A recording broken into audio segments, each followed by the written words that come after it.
नमस्कार जी। श्रावण मास की आपको हार्दिक शुभकामनाएं। और एक प्रश्न पूछता हूँ, जवाब दीजिएगा।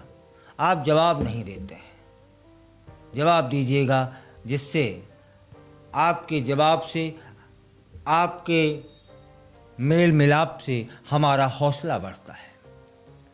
प्रश्न यह है कि उस मंदिर का नाम बताइए जो पूरे वर्ष में मात्र 24 घंटे के लिए खुलता है। क्या जानते हैं आप ऐसे मंदिर को? तो फिर बताइए ना। आपका कमेंट बताएगा कि आप पहले से जानते थे। चलिए मैं बताता हूँ। आज हम आपको एक ऐसे ही मंदिर के विषय में बताने का प्रयास कर रहे हैं जहाँ दर्शन करने से काल सर्प दोष से मुक्ति मिल जाती है। और यही एक कारण है कि मंदिर खुलते ही वहाँ भारी भक्तों की भीड़ उमड़ती है। कोई न पूजा न कोई पाठ, मात्र दर्शन मात्र से काल सर्प योग से मुक्ति।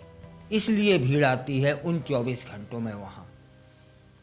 और इस मंदिर की खास बात यह है कि इस मंदिर के कपाट पूरे साल में मात्र 24 घंटे के लिए ही खुलते हैं। तब फिर जान लेते हैं यह खास मंदिर, यह विशेष मंदिर आखिर है कहाँ। यह मंदिर नाग चंद्रेश्वर मंदिर कहा जाता है, जो कि उज्जैन के महाकालेश्वर मंदिर परिसर में ही मौजूद है। और इस मंदिर की मान्यता भी दूर दूर तक फैली हुई है। इस मंदिर के कपाट साल में केवल एक दिन, नाग पंचमी के दिन ही खुलते हैं।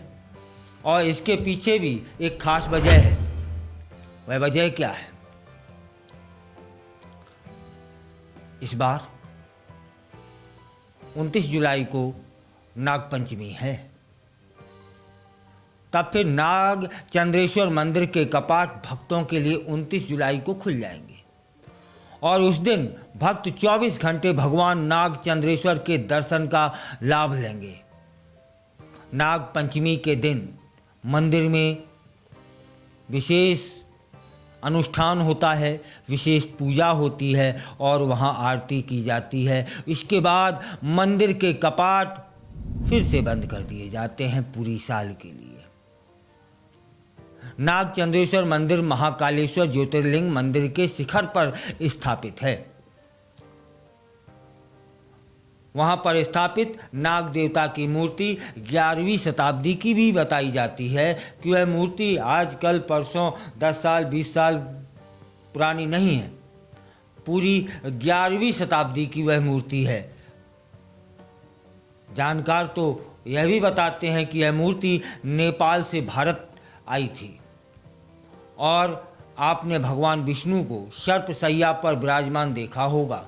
लेकिन यह दुनिया का एकमात्र ऐसा मंदिर है जहां भगवान शिव सर्पशैया पर विराजमान है। इस अद्भुत मूर्ति में नाग देवता ने अपना फन फैलाया हुआ है और उनके ऊपर भगवान शिव, माता पार्वती विराजमान है। नाग पंचमी के पावन अवसर पर भगवान नाग चंद्रेश्वर की पूजा की जाती है और यह पूजा त्रिकाल पूजा कहलाती है। तब फिर जान लेते हैं कि साल में एक बार खुलने यह मंदिर खुलता है, तो उसके पीछे का कारण क्या है। एक पौराणिक कथा है कि एक बार नागों के राजा दक्षक ने भगवान शिव की कृपा पाने के लिए बहुत कठोर तप किया था। महादेव राजा की इस तपस्या से, इस तप से खुश हो गए और उन्होंने उन्हें अमरता का वरदान दिया। तब फिर राजा तक्षक नाग भगवान शिव के सानिध्य में यानी महाकाल वन में रहने लगते हैं। लेकिन राजा की एक तीव्र इच्छा भी थी कि कोई उनके एकांत में विघ्न न डाले, जिससे उनका तप, जप, ध्यान, पूजा पाठ निरंतर चलता रहे बिना विघ्न के। यही एक कारण है कि नागचंद्रेश्वर मंदिर के कपाट मात्र केवल नाग पंचमी को ही खुलते हैं। तब फिर आप यदि उज्जैन के आसपास के हैं तब फिर आप दर्शन करने तो जाते ही होंगे, और यदि उज्जैन के आसपास के नहीं हैं और इस विशेष दिन पर नागपंचमी के अवसर पर आप नागचंद्रेश्वर मंदिर के आपने दर्शन नहीं किए हैं, तब फिर एक बार जाने का मन बनाएं और दर्शन करें।